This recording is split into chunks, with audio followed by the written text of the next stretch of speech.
Bonsoir à tous. Pour cette troisième session, je vous propose de vous montrer un échauffement type qui peut être complété et ensuite de vous montrer des katas en commençant par Mae, Ushiro, etc. Voilà, donc je vais faire le cérémonial de début comme on a pu le détailler la fois précédente et ensuite je vais faire l'échauffement.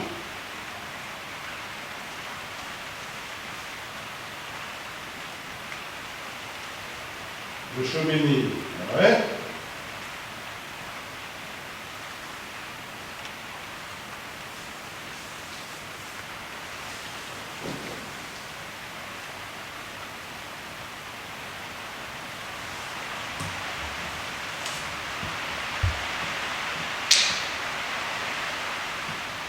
Le salut au professeur, qui est absent, parce que c'est moi.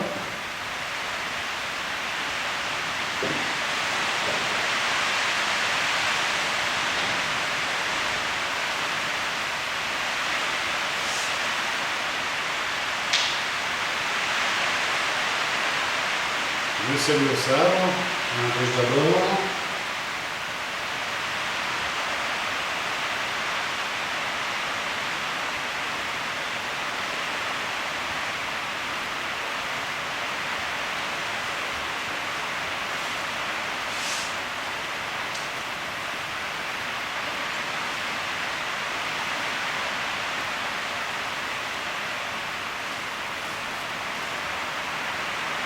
Voilà en ce qui concerne le cérémonial.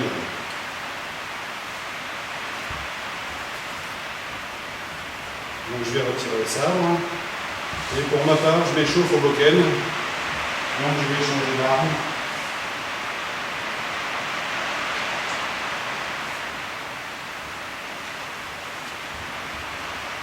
Dans un premier temps, on va faire l'échauffement sans sabre. On va commencer par des rotations de la tête. 1, 2, 3, 4, 5. Dans l'autre sens. 1, 2, 3, 4, 5. On va échauffer les doigts. Alors dans ce mouvement, on commence par le petit doigt jusqu'au pouce et à la fin, on fait un léger mouvement de torsion du poignet. C'est pour la coupe, comme je vous ai expliqué la fois précédente, ou pas d'ailleurs, c'est le petit doigt qui envoie la pointe. Donc ici, voilà, les doigts. Ensuite, les poignets, on croise les doigts, les avant-bras joints, rotation dans un sens.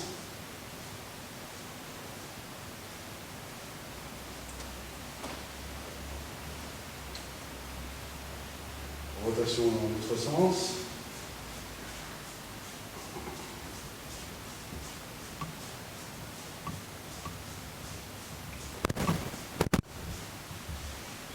Bien, pour se prémunir des tendinites, parce que quand on débute, on a tendance à travailler fort avec les muscles, pas fort avec le ventre. On verra ça dans une séance suivante. Donc voilà, on passe à l'intérieur et dessous. Dessus, dessous. De l'autre côté pareil, par l'intérieur, par dessus.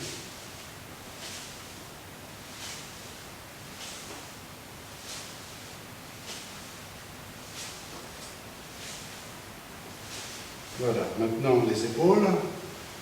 On expire ici. Voilà, inspire, on joint les avant-bras, on descend, inspire, expire.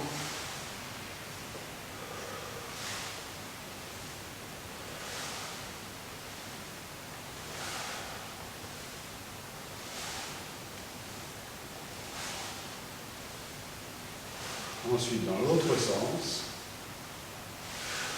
inspire et expire.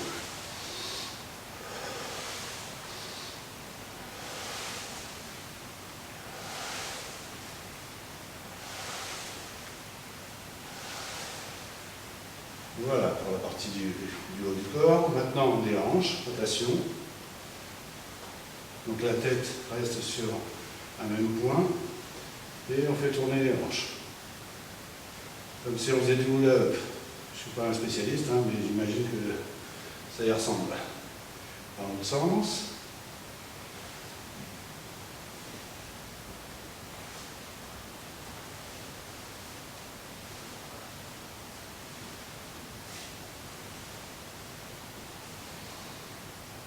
Bien, en descendant, les genoux maintenant, donc les pieds parallèles, les mains sur les genoux, on décrit des cercles dans un sens, en essayant de descendre. Alors pour les plus souples et les plus sportifs, on peut descendre très bas. Dans l'autre sens.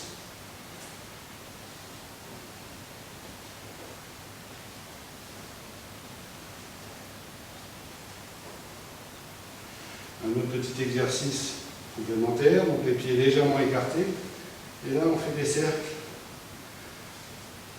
en rejoignant les genoux sur l'arrière.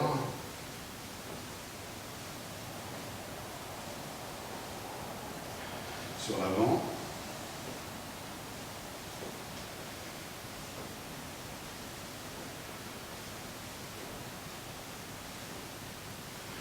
Bien, comme on va travailler un kata, le premier kata qui est au sol, et donc on sera à genoux, on va travailler, échauffer un peu les chevilles. Donc rotation de la cheville,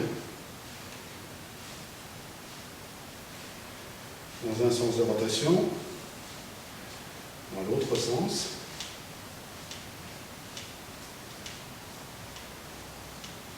Et les orteils. Donc flexion, extension des orteils. De l'autre côté, rotation de la cheville.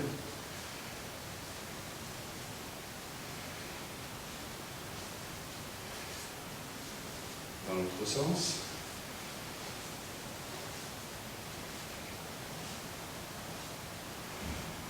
Et flexion et extension des orteils.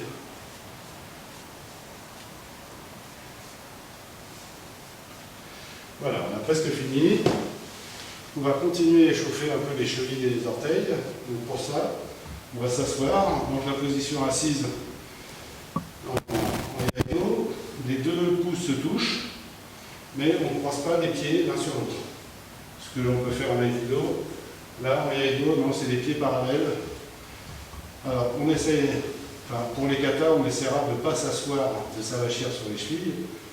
Et ici, là, pour continuer l'échauffement des genoux, des chevilles et des orteils, on va se relever, accrocher les orteils, faire un petit mouvement de bascule, allonger. Voilà, un petit mouvement de rocking chair.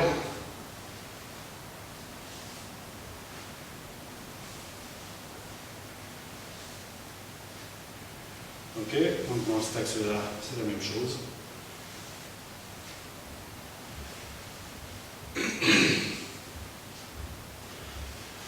Bon, il y a un exercice dont on n'aura peut-être pas besoin cette fois-ci, ce qu'on va voir Maë, mais c'est un mouvement pour apprendre à pivoter. Il y a beaucoup de katas où l'adversaire est à droite ou inversement à gauche. Donc on va faire ce petit exercice pour apprendre à pivoter sur soi-même. Donc là, on est debout sur les genoux, les orteils sont accrochés, et là, je vais faire un quart de tour à droite.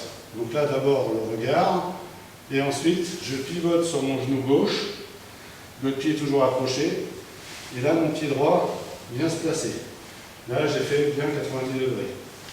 Je ramène, je refais un quart de tour. Voilà. Je ramène le pied, un quart de tour.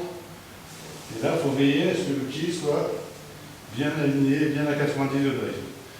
Donc il faut porter l'attention sur le pied arrière, de manière à ne pas faire un pivot comme ça, un complet. Non, là les pieds, les jambes, les hanches, tout ça c'est parallèle. Donc on envoie bien le pied arrière. On ramène. Voilà. À gauche, c'est la même musique. Hop, je ramène. À gauche. À gauche.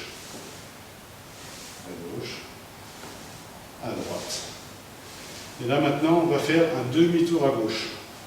Hein, pour le kata Ushiro, le troisième kata, l'adversaire est derrière. Donc là, il faut qu'on apprenne à pivoter de 180 degrés. Donc là, encore une fois, je vais pivoter, comme je vais tourner à gauche, je vais pivoter sur mon genou droit. Mon pied droit va décrire un arc de cercle, 180 degrés, et venir se placer dans l'alignement de mon genou. Donc voici une première démonstration. Là, bien envoyer le pied, et ensuite le pied avant se place. Je ramène, et je place le pied. Et ici, je veille à ce que la jambe soit verticale. Cuisse verticale, jambe verticale, pied parallèle. Encore une fois, et je place. D'accord? Vous pouvez vérifier, bien aligné, et je place le pied. Voilà pour les exercices au sol. Maintenant, on va continuer à s'échauffer un peu avec l'arme. Alors si vous avez un bokken, je vous préconise de travailler avec un bokken pour l'échauffement. Ça évite de travailler trop en force. Ce qu'on va chercher, c'est plus la souplesse que la puissance. La puissance vient de la vitesse. Donc ici, on va faire un mouvement souple. On descend le sabre bien verticalement derrière le dos. Hein, ici, le pied est gratté. Et là, j'envoie la pointe. Vraiment, c'est un travail souple. Hein, c'est pas... Et je ne descends pas les mains en premier. Hein, je cherche à allonger ma coupe. Il faut profiter de toute la longueur de sa lame. Voilà, souple. Voilà.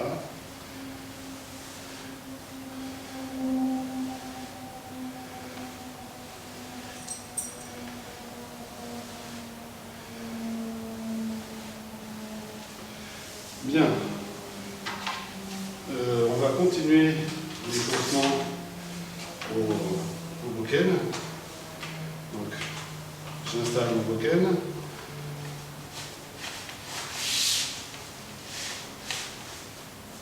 Donc là, je ne reviens pas sur la façon d'attacher d'installer son sabre et d'attacher le sageo.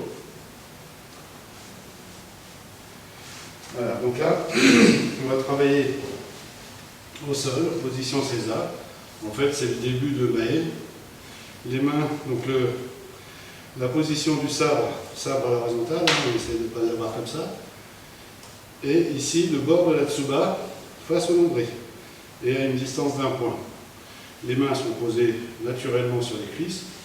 Hein, j'ai déjà dit, pas sur les genoux, ni sur les ailes. Voilà, naturellement. Et je vais venir attraper mon sabre ici. Donc la main droite par-dessous et la main gauche directement sur la saya, le pouce sur la tsuba. Ici, je vais décrocher, monter sur mes genoux et envoyer la pointe. Alors à la pointe, il faut imaginer l'adversaire. La coupe intervient de son oreille droite à son oreille gauche. La hauteur, hein, c'est pas ici, il n'est pas debout. Il n'est pas non plus à genoux.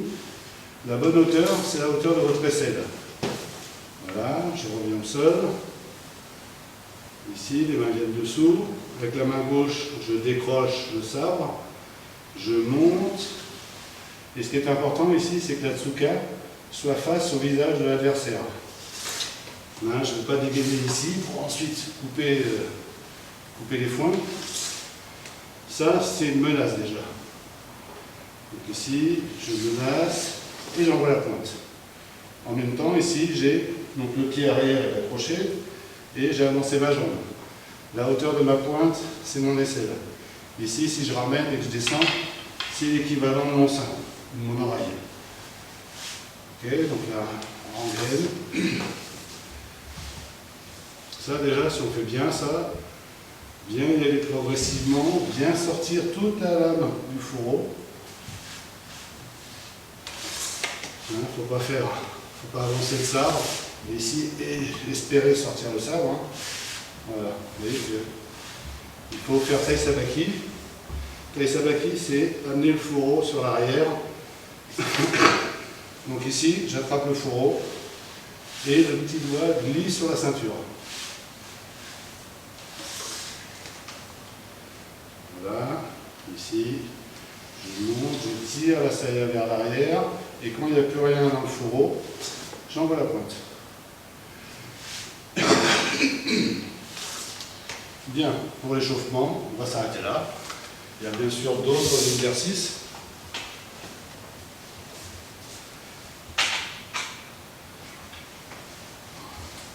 Alors, quand on reprend le sabre, on a déjà fait le salut au sabre, et là je l'ai posé, donc je vais effectuer un autre salut. Le salut debout, on prend le sabre, donc avec le tranchant vers l'avant, le sabre au niveau des yeux, et je vais m'incliner sans bouger le sabre. Là, je ne descends pas comme ça. Donc je n'incline pas non plus la tête, je m'incline à partir des hanches, et je salue le sabre. Ensuite, je passe dans la ceinture. Donc je rappelle, une épaisseur de ceinture entre le sabre et le kimono. J'attache le sadeo dans les cordons de la kama.